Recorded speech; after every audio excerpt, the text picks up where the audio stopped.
It's Paul Valencia from Clark County Today, Tony Liberatore from Fort Vancouver. Go Travers. And Cale Piland from all Evergreen schools. I love saying that. The athletic director from everywhere. Just glad to be here. Just glad to be here. Yep. Hey, it's been a while. What is this? What's this date? It's the end of August. It's August 29th when we're recording this. We wanted to do at least one more in the summer, and we never really did, but this is still, to me, it's August. I know school has already started for you guys, but this is still summer until NFL kickoff. Yeah, until NFL kickoff, it's summer. So this is our summer. Because it's not summer for us. Last of the summer. We're going to talk high school football. What else are we going to talk about? We're going to talk some burgers. We got to talk Mariners getting a coach. I got my season tickets package from the Raiders, which is more special than anything that you guys. They do a good job with that. I wish they would put that effort on the field. That's true. Well, at least you get something from the Raiders, and people with the Mariners, we don't get much of anything. Exactly. Right? So we'll talk a little bit about that, and we're also going to talk about a weird looking, high school football field, but it's not really their field. It's not the main stadium, but some school in the area got their new football field, a practice field. Whoa. That's kind of a negative slant for you. We're going to talk about this program. You don't usually do that, Paul. Let's bump that to the first topic then. Yeah. But really, I'm doing this and then Friday Night Lights are coming up soon. I'm doing this as a salute. We have a fan, and I'm just going to say his name is Charles. I'm not going to give his last name. But we do have a fan who was missing the podcast, and he gave us a bunch of these subject ideas. So Charles, if you're listening, which you better be because we don't have too many. Do either of you call him Uncle Charles? Is this a family? This is not a family member. Uncle Chuck. But anyway, but I guess I'll ask. We haven't done this in 6 to 8 weeks. I don't know when the last time we did the podcast. Was it 1st of July, roughly? I think before the 4th. It was right before the 4th because we talked about fireworks. That's right. That's right. So city ordinances, podcast talk. Yes. So Tony, you're already back. You're already back to work at Fort Vancouver. But how was the rest of your summer? Great, thank you. I was able to get a family trip in kind of late July, and then we started back August 1st. Right. So here we go. Where was the family trip, if you don't mind? To the friendly garden isle of Kauai. Ooh. Yes. It's a little bit more exotic of a locale than where I saw you in August. You saw me. I love the Clark County Fairgrounds. I really love the fair too. I cover it as a journalist, but I'm there 3 or 4 or 5 times. Yeah, and I have zero issue with the fair. I don't either. It's because you like the fair, I'm assuming. Food, right? The fair. Oh, the peach shakes at the dairy. That's a must get. It's a must get. I'm the double chocolate guy there. Okay, but either way, but yes, shake I have to get one. 100%. 100%. Yeah. And if you don't like a deep fried Twinkie, what are you doing? Yeah, exactly. I love that stuff. So, Cale, how was your summer? Fantastic. A lot of golf with the family. It was we had a good time. Awesome. Yeah, you're even wearing a black Butte shirt right now. I am wearing a black Butte shirt. Can't off camera. We can't see that. There is no camera. Yeah, and this one's much more muted than the last shirt I had. I do remember that. That was you were making fun of my shirt. That's right. Well, that one's silver and black Raider color. This is Raider. This is Raider-esque. It is Raider-esque. Thank you. Much better. Yes. I know. You're coming to the dark side. You see that stadium and go, man, I wish I had a stadium like that. But I think ours is just fine. Yeah, it's cute for Seattle. It's cute.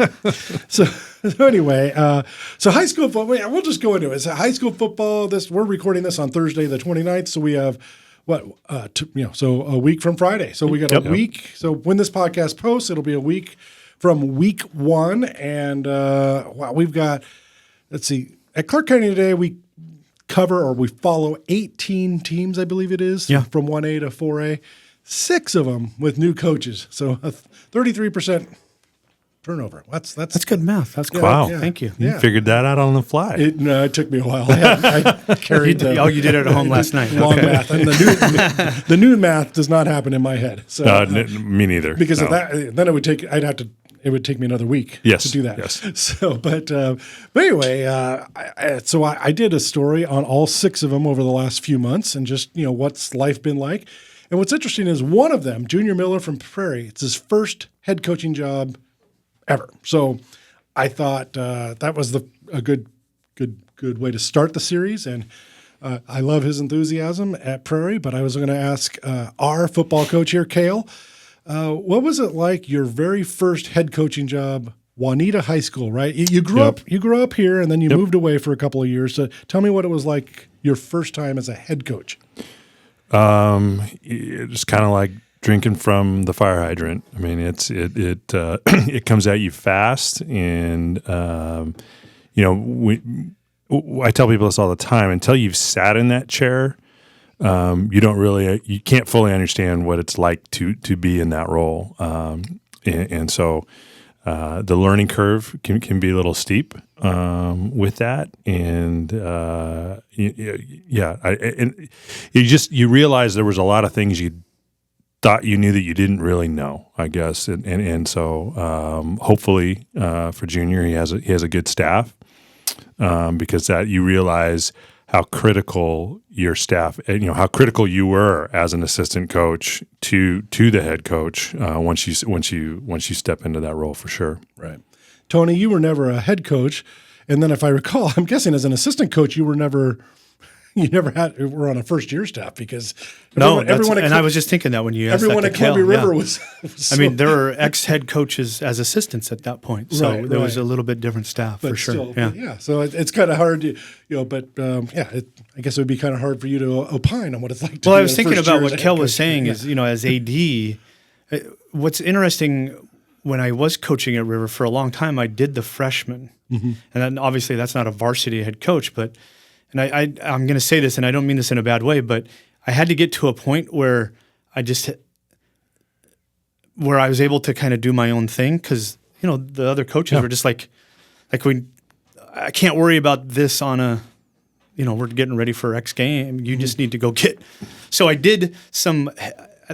I mean, it's assistant coach duties, but kind of head coach light. Yep. I don't even know how to explain that. No, that makes sense. But varsity's practicing over here, so you can't rely on the head coach over there. But mostly I was thinking more of like what Cale was saying. Some of those things that, I had my own staff that I worked with Coach Rourke on putting together, but then like I would do my own bus schedule, and but it was smaller amount than, I had 30 kids or 35, not 110, those types of things. But I learned a lot from that, and I took those lessons when I was AD, and that's, and Cale has this experience too. When you're interviewing a potential head coach, not only do you need to know the X's and O's, but then the responsibilities and the organization piece. Because you could have the greatest X and O guy in the world, and if they can't delegate somebody to do the bus schedule, or they're not going to do it, then you'll hear about it from your district, and it could go sideways real quick. What I tell people all the time, so much about being a head coach has nothing to do with coaching. Right. There are so many other responsibilities that you have and I was fortunate enough to have some former head coaches on my staff, and they kind of just had gotten to the point where they just wanted to coach. Right. And I'm sure it was great having them too. Having former head coaches on your staff is always, it's a great piece, because they do understand kind of like how I might be looking at something, as opposed to an assistant I had on staff who had never been a head coach. Like, we're going to make this decision, and this is why we're making this decision. And they were like, yeah, you got to make that decision because of X, Y, and Z. Whereas someone who didn't see that broad of a picture would be going, why are we doing that? Well, there are definitely reasons. Yep. Okay, so 4 of the other coaches, and I'll get to Woodland last because that's a really interesting twist there. But the other 4 coaches, Sean McDonald at Mountain View, Adam Matheson at Camas, Steve Pine coming from Oregon to Union, and then Will Ephraim at Fort Vancouver. Go Trappers! Go Trappers! Here we go. I would say all of them. This is their second or even third or fourth head coaching job. Yeah. So after you had a couple years in Juanita. Just one year. Okay. And you came back home because the job at Evergreen opened. Yep. And then, of course, led them to a state title, year 3? Year 4. Year 4? Yep. And then you took over at Union, got to the state championship game in year 2, semifinals year 3, and that's the asterisk year, right? Well, no, actually, they're both asterisk. I was going to say both asterisk years. I was going to say so. They lost to Bellevue both times, and Cale, Cale's still not over it. So let's just check transcripts, shall we? Or addresses. You're really living on a boat in a marina? Okay. Anyway, but my point is it I don't know if easier is the word, but is it just the less stressful to have the second and the third job like these coaches are going to? Well, and I tell head coaches this all the time too. After their first year, your second year as a head coach is way easier than your first year because, like I said, you're not the fire hydrants. You've turned it down a little bit. You kind of know what to expect, and you start putting your systems into place.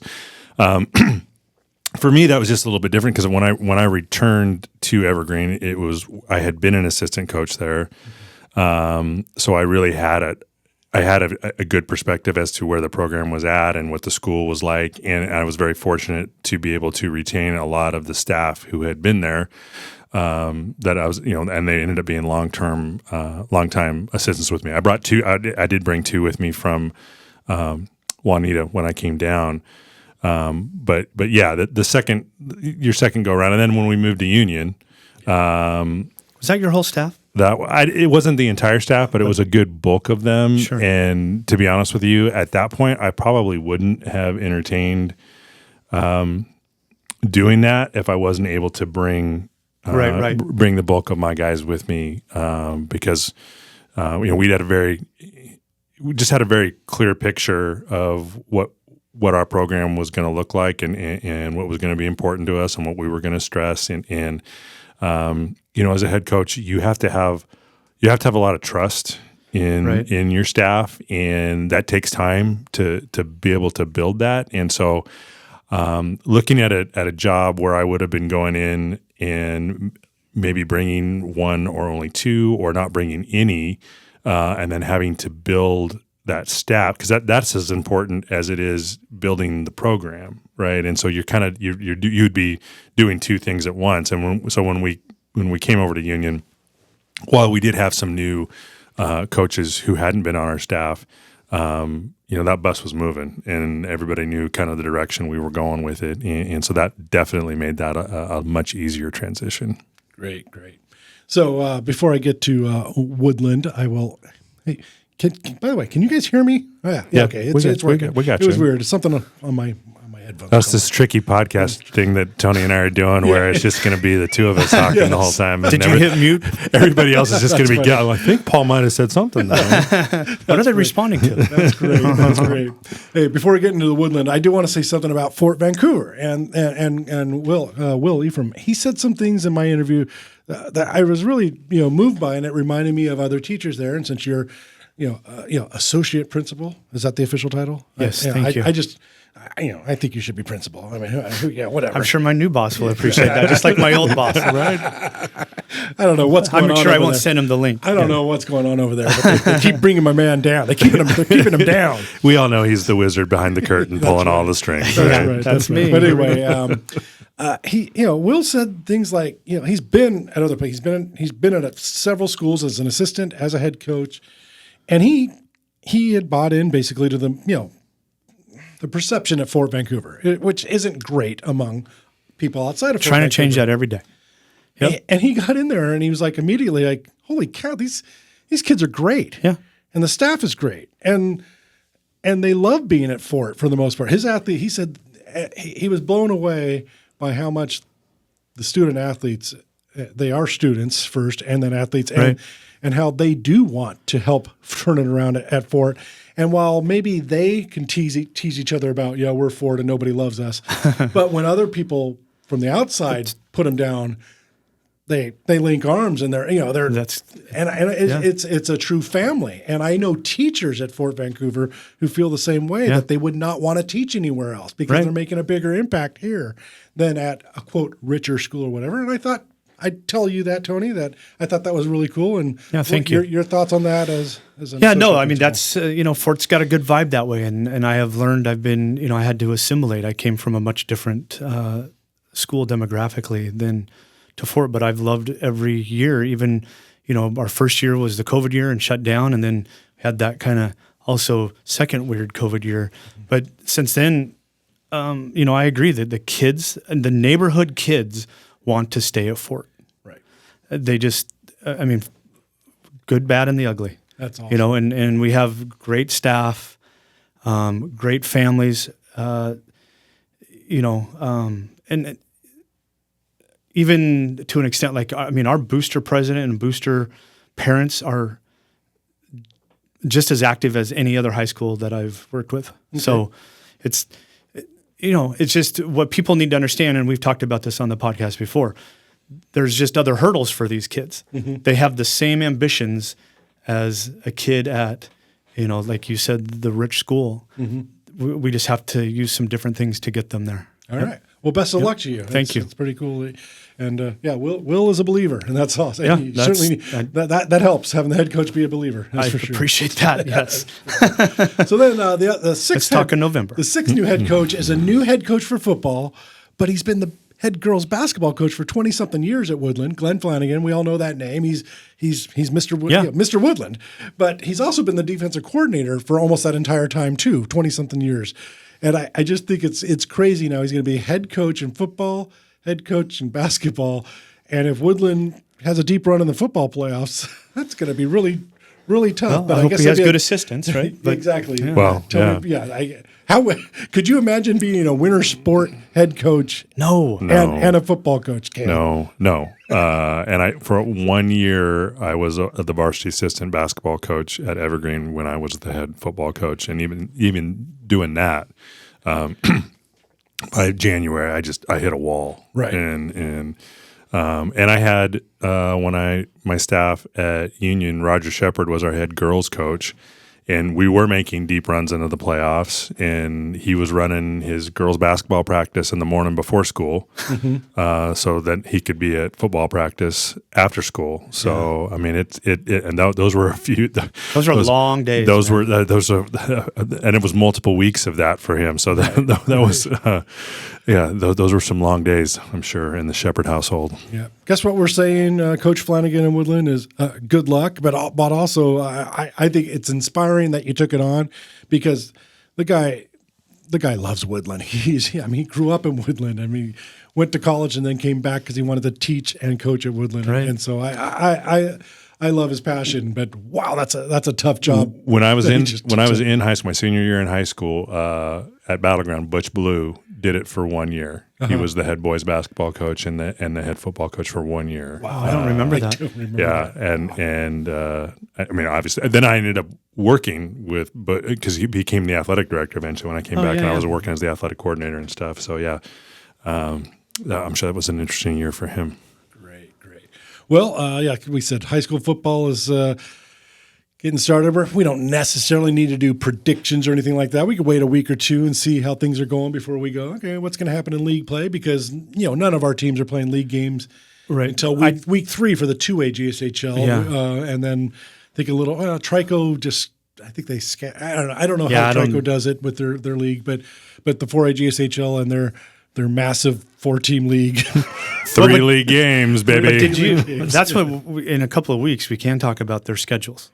Yes. And it's a gauntlet for a couple of those teams. Oh, yes, exactly. So, we'll get into that. But I did want to ask one question. Here, you guys don't know this is coming, so putting you on the spot here August 29th. I do think In-N-Out has good fries. Yeah. Oh, that's good. That's a good one. But Burgerville is better. Oh, we're getting to that later. But will we have a team playing in December? Will Clark County have a this team? Year is December quarters? No, it's would be finals. semis. It's the finals. Only finals this year? Oh, it would be, wouldn't it? Yeah, it's the same. Yeah, I think it's Thanksgiving weekend is still semifinals, right, Cale? Yeah. I think it's like December. The weekends were weirder this year. I think it's December 7th is the championship game, which means we don't November play until 30th. Yeah, it might be a week later. But anyways, anyway. Okay. Forget it. Beside the fact. Will we have a team at Husky Stadium? At Husky Stadium. No matter when the day is. That a county team? A team from Clark County, 1A, 2A, 3A, 4A team at Husky Stadium. So we got 8 shots at it. Yeah, I'm going to say yes. I was just thinking 4s, but yeah, if we're going to go all classifications, I think. Yeah, if you include all classifications, I think I would take that bet and say that yes, we would. I could see it happening too. I think we have shots at 4A. Yep. And I always did say for plural. 4A. I did say plural. I did say shots. And we all know who you don't think has a shot. They can't even get out of their own league, but okay. Come on. I know you're going to throw me under the bus, but I was looking at some all-league returners, and my gosh, Skyview has got a lot of defensive talent back, and incredible wide receiver. I mean, Skyvie's good. Yeah. And Camus is always good. But also at the 1A level, Seton Catholic I think and La Center. and I went to Seton and La Center too. Seton and La Center are so They're good loaded. too. But of course, that team, is it Royal, the 1A champion? Yeah. I mean, That's Alabama right now. they my insiders tell me that La Center is actually this could be a very, very good year. Yeah. For the Wildcats. That's why I'm saying. But like Coach Lambert always has decent years. I mean, 9, 10, 11 wins. So are we going the 12, 13? I cannot divulge anything, and this is not coming from Coach Lambert. This is coming from some other folks. So that there's a good shot of them making a run. You guys will love this. 14 months before the concert was when the ticket prices went on. George Strait and somebody else. 3 people are playing Allegiant Stadium during Cowboy Christmas in Las Vegas. Oh, really? So I bought these tickets. It's George Strait at Allegiant Stadium. I bought these tickets. And then I realized, because I was like 14 months ahead. Oh, the concert is called Cowboy Christmas? Well, it's during Cowboy Christmas in Vegas is when they have the National Finals Rodeo in Vegas. And so every cowboy in America comes to Vegas. Yeah. And it's just concerts. Every night there's a different concert somewhere. Well, George Strait is coming to Allegiant Stadium, and he sold out in like 3 seconds. It's December 7th. And it's December 7th. So I had to sell my tickets because I assume I'm going to. You think you're going to be at the Husky Stadium? I'm either going to be working, or I would at least be working the semifinals the week before. True. And it's hard to make plans. Yeah. I mean, well, not for me to go to Vegas, but on a night like that, it's going to be very expensive and it's going to be packed. So I actually sold my tickets to some friends because I just didn't want to have to deal with making those plans because I thought I'd be working that day. Yeah. So we'll see. Anyway, so that's that. We'll get into more fall high school sports. Maybe the next podcast we'll talk a little bit. Volleyball is always great with Columbia River and Ridgefield and all those teams. But we'll get into that. Let's see. Here we go.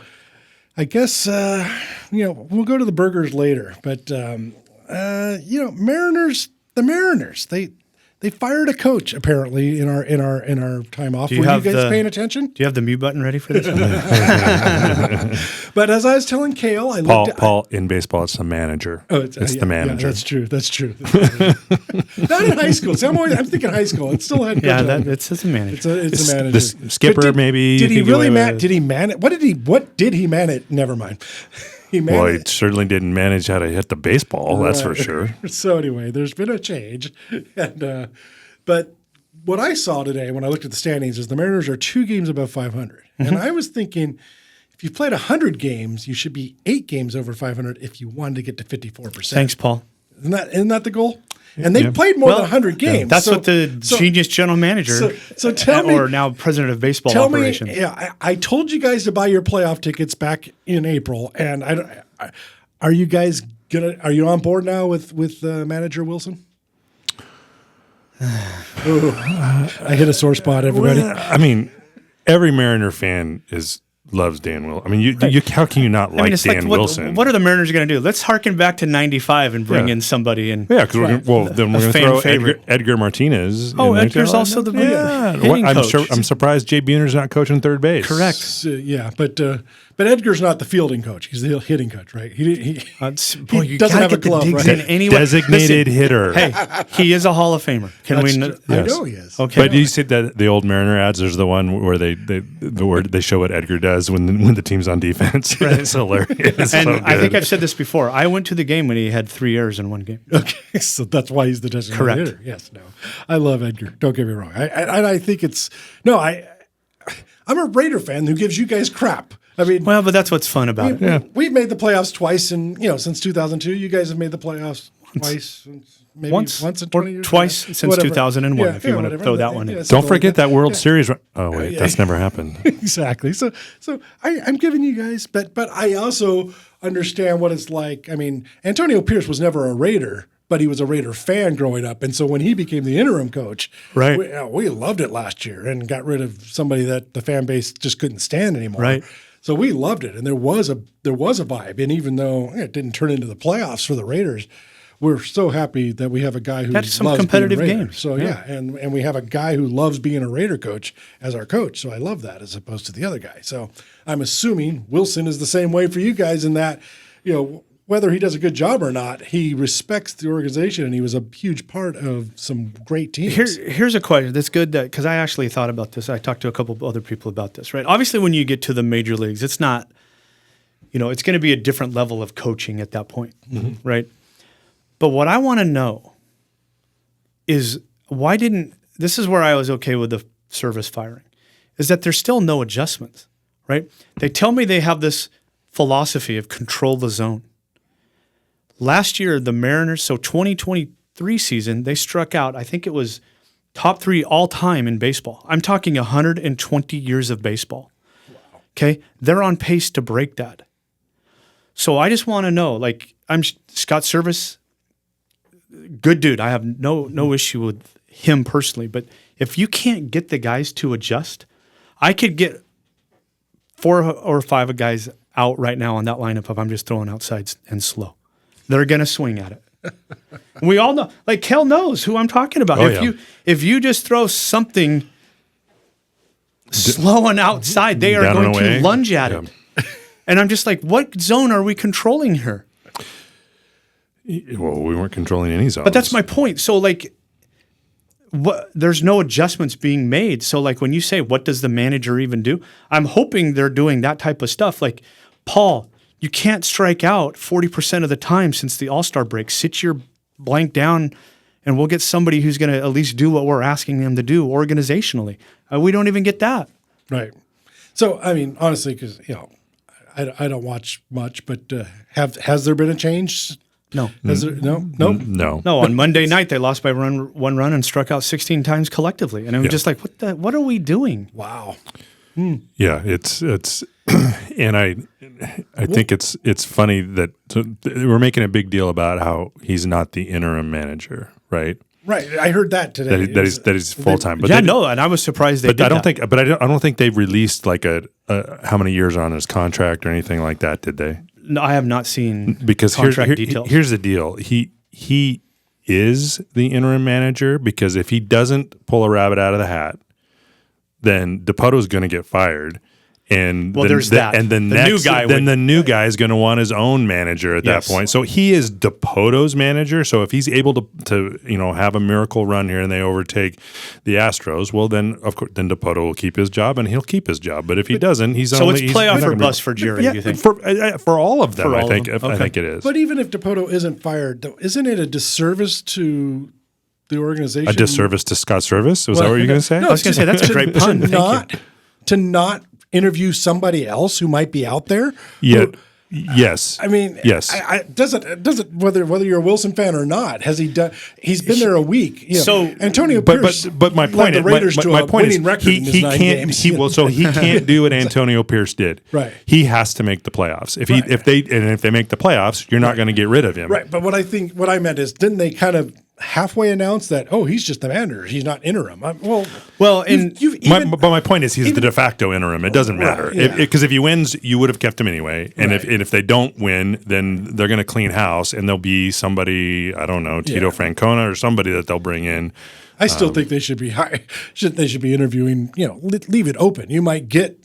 I'm trying to think of who might be a great manager, who might be available. Somebody. Well, here this has come out a few times, and I know we don't want to get too far into Mariner, the weeds with Mariner history with Jerry DePoto, right? Mm-hmm. And I get it, but this is relevant to what Cale is saying. I agree with you. If they don't make it, I think DePoto's gone, but I'm not 100% there.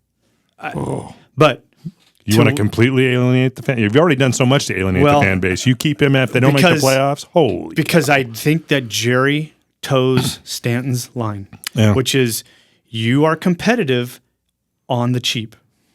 Okay.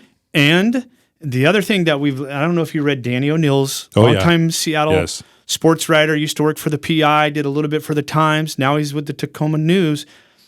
He had a kind of a lengthy column about Jerry DePoto, and he only wants yes men around him. And I have heard, as close as that he and Scott Service were initially, and even through, even through this year, that it had kind of been dwindling based on some roster moves, and So if you think about what they did to Felix, what they did to Kyle Seager, and then now what they did to Scott Service. which is he found out from a notification on his phone. And now, I'll be honest, Ken Rosenthal, who is a national baseball writer, been on ESPN, still with Fox, Athletic, used to be on MLB. Yeah. He said, I wouldn't have put it out, but my source said it was done. I wouldn't have leaked it like that if I had known that service hadn't. So he kind of fell on the sword a little bit. Mm-hmm. I don't know who he's covering up for, if Jerry is the source or Justin Hollander, who was acting GM. But I'm just saying we're starting to see, some of the, long term you start to see patterns. Right. And I think those patterns are there. Cool. All right. So that's the most Mariner talk we've ever had. So thank you, Paul, for letting us do that. It is the end of August, and we're getting close. If we wanted to, and we could get into ownership right now. If we wanted that, we could do probably an hour on just sell the team. The billionaire that's broke. Yeah, I love that. I guess we don't have the A's owner. That's the one, but that's about the only positive. There's the A's owner, the Pirate owner, and and again, not to go into baseball economics, but Mark Cuban, who he's an NBA owner. I don't, whatever. I don't follow the NBA a ton anymore, and I'm definitely not a Dallas Mavericks fan. But at one point, he looked into buying the Pirates. I guess he's from Pittsburgh or loves the Pirates, and he said, "Why would the owners sell if all you have to do is have this amount of payroll and they're making $125 million a year?" Mm-hmm. Yeah, why would they? In any business model, and we've said this before with pro sports, whether it was the NFL. Mm-hmm. We've talked about the NBA a little bit and the Blazers and the new ownership, or if they're going to get it. The pro sports isn't like running a gas station. There is a compact with the community and the fans that you have to hold up to. The Oakland A's guy doesn't care. No. I don't think the Seattle current Mariners ownership cares. They don't. It's just we are going to run it bottom line. And the thing that pisses me off is that when the Mariners said we're moving, movers and shakers in the state of Washington within 90 days had a ballot measure ready for fans to vote. It just happened to be winter 96 after the greatest playoff run up to that point that team had ever had. Right. The only one at that time, and they had marketable players. And we aren't getting anything in return from that. That is a public-owned stadium that we don't get, that stuff just drives me crazy. That Got it. You're not going to spend the money, Sucker Field? Oh, no, it's called Safeco Field. Not Sucker Field? Okay. No, it's T-Mobile Park now. I know now, but back then when it was called Safeco, I think people called it, anyway, for the people who are against taxpayers paying for that stuff.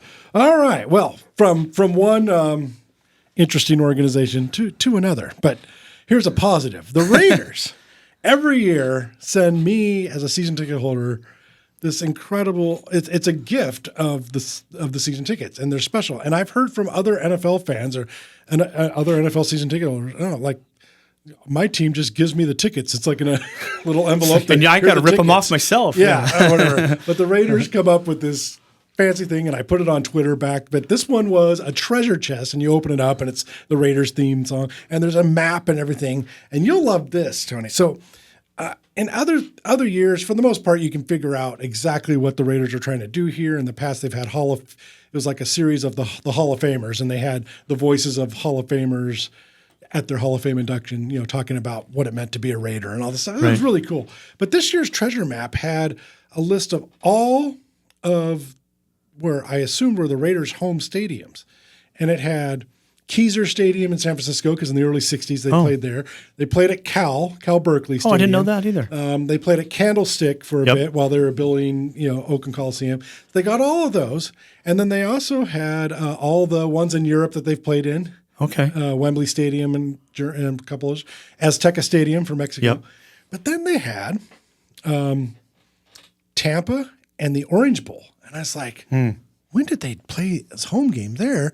And I thought, wait a minute. Were these preseason games? And I started looking for Portland. Did you know that the Raiders played a game in Portland as the home team? I did not know that. A preseason game? Preseason game in Portland. So no, Portland's not on this map. So then I had to think about it. It took me a little bit. Super Bowls? They were the home team at the Super Bowl. Yeah. Orange Bowl, Super Bowl II. The Raiders were the home team against Green Bay.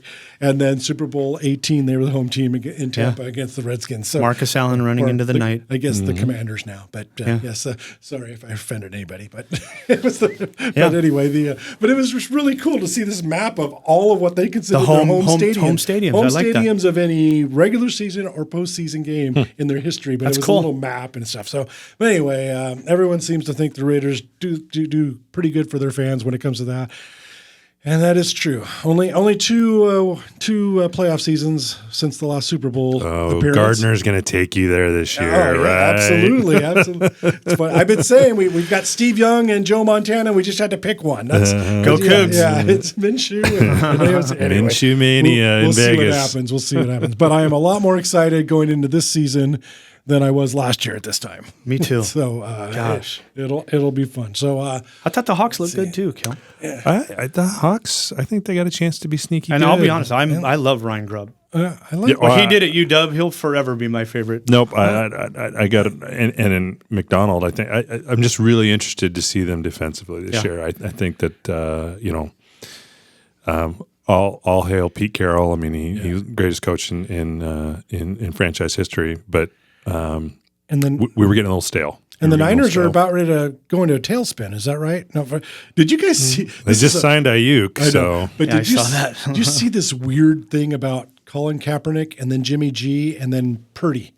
And it's crazy. Their numbers for like 3 years, Jimmy G's and Colin Kaepernick's are almost exactly the same, like touchdowns and interceptions in the 3 years. And they go to the Super Bowl, and the next year they drop off. Really? Oh. Jimmy G, Purdy's the same numbers as those two in his first 2 or 3 years. It's like one of those freaky little things. Like I'm all for the Niners falling off the cliff. The That's Kennedy great. That's Lincoln great. assassination has all those coincidence things. The Kennedy? So, Lincoln Kennedy, the Lincoln Kennedy thing has all these. So that's what somebody put on the internet, that Purdy and Kaepernick and Jimmy G have these similar numbers. So if that's the case, if these numbers fall, then that means the Niners are falling, and someone's got to win the division if the Niners fall, right? I think the Rams will be pretty good. Yeah. Arizona, they just can't seem to get out of their own way. Yeah, Right. But And there's hope for Seattle fans, right? Yeah. No, it's it. Yeah, there's some optimism. Cute Guarded optimism. little NFC West. They had to leave the AFC because they knew they'd never get any success there, so they had to leave the AFC. Yeah. God, I just aged myself. It's been a long time. I was going to say, when was that? That was late 90s. There's kids out there. Oh, The Seahawks were in the AFC West. What the heck? Exactly. All right. So now we got to go to the burgers because Tony, you looked this up on the break. Well, and I did it. I mean, It was a quick look. We're not sure. Cursory check. We got to kind of believe it's true because there's not too many Burgervilles out there. Correct. Because Burgerville only goes, to Albany and Centralia and the Dalles. So tell us what you think you found. If Shake Shack comes to Vancouver. They've announced that they're coming to the old Vancouver. Sherry site on 164th and McGilvery. Right. So the only place in the world where you can get In-N-Out, Shake Shack, Killer, Five Guys, and Burgerville. All within 5 minutes of each other. So In-N-Out's probably, another year away? Probably, in Ridgefield. Okay. Yeah, and now 5 minutes, Ridgefield's going to be more than 5. And I know In-N-Out is possibly coming to Vancouver too. I knew that. Yeah. But that In-N-Out's just down Mill Plain. Yeah. Oh, yeah. It's within 5 minutes of that, of the Shake Shack. Absolutely. Yeah. If it's there. I think the Ridgefield one's coming first. That's true. So, but still, that's pretty interesting, Cale. And so there'll be no more excuses for you, sir, to not go to In-N-Out Burger. The silence. I don't need an excuse. I just prefer Burgerville. How would you know that if you've never gone to In-N-Out Burger? Well, first of all, I'm not going to wait 3 hours to get a fast food burger. That is never going to happen. Okay. All right. So it's going to be a while before you go to In-N-Out. We got to go and we got to record it. so we got to fly to Vegas where it's only a 20-minute wait then. Right. It's not that long.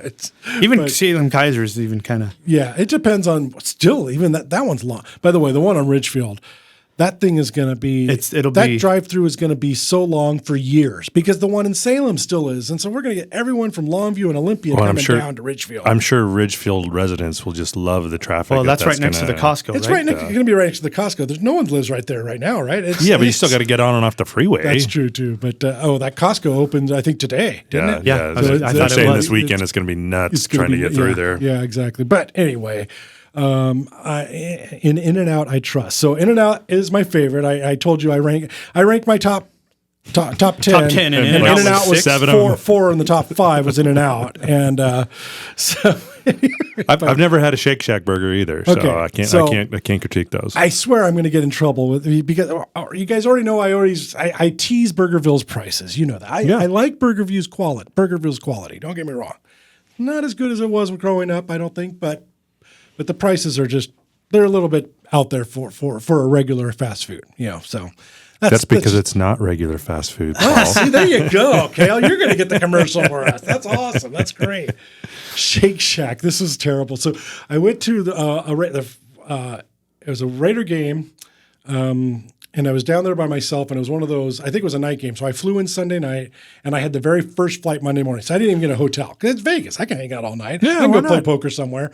But I wanted something to eat, and the place I wanted to go closed. And this was right after basically the pandemic. So not even everything in Vegas was open. Now, of course, I could have found something else.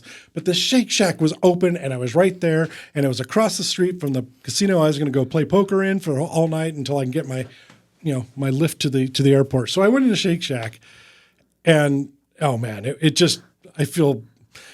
my wife told me, remember, it was right after the pandemic, and you can't judge anything that during that time, and you can't judge anything on the strip. But I was like, really? This is what people were excited about? It wasn't much. So I am going to give Shake Shack the benefit of the doubt. When they open in Vancouver, I will go and hope it's a better experience than I had. I've only been there once, and that was the Beaverton one. Can you be a burger place without having something about burger in your name? That's true.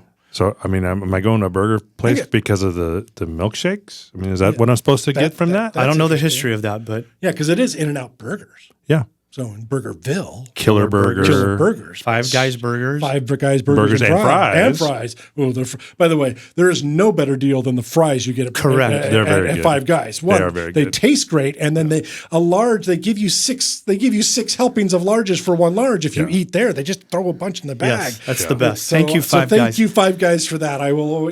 I will always appreciate you for that. Call 136 yes, for a sponsor. But no, I am an In-N-Out burger guy. I've always said they're still the ones that look as close to the commercials because every burger looks great on commercials. Oh yeah, but they look the closest that you'll ever get to a regular commercial. And I've yet to have a bad experience at In-N-Out Burger. And if you eat as much fast food as I do, and if this was on video instead of audio, you would see I eat plenty of fast food. Yeah. So when we do the video, we got to do the taste test for the fries. Taste test for the shake viscosity. Okay. And just their I mean, because I've said this again before. Double I love, but the fries at In-N-Out. Oh my gosh, speaking of tasted, it's going to be hard to do that. By the way, to order 5 different things. We'll do it 5 different podcasts. We'll have to do it 5 different days and just judge it on its own. But I was a judge at the barbecue fest at A this past weekend. Let's tie that in. That was fun, but awesome. It was a little stressful at first, and then it wasn't. But it was. But they take it seriously, big time. And of course they should. And did you do brisket, ribs, all sausage, all that chicken, I did all that? Four different things, including which is funny. My wife was laughing at me because I can't stand salmon, and one of the meals was salmon. Oh, okay. Well, so I got to eat 8 bites of salmon. And I'm like, okay, and I'm trying to judge it on, if I like salmon, would this be good? If I liked it, would I have a second bite? I don't want to be a jerk and say 0, 0, 0 on all the tastes because to me it's all 0 if it's this salmon. This is all crap. So I was fair and I was nice and all that stuff. But but it was. I've never been a real food judge before, and it was fun. So thank you for that opportunity, A. Were all those local people then, or did they bring? Nope. So it was one of those traveling barbecue competitions. There was some from Alaska. There's this 18-year-old chef won the barbecue contest. He's from Arlington, Washington. So it's still mostly Northwest and Alaska. It's not Clark County. It's not just Clark County. Portland They want to, and they really want. Next year they're going to try to do a better job. They want weekend warrior barbecue people. They don't want restaurant people. They want. So they want you. They've never had my brisket. They want you, Tony, next year. They want you to. I can get the smoke ring going. So anyway, Traeger, call me. I might have to do salmon. I don't know, Paul.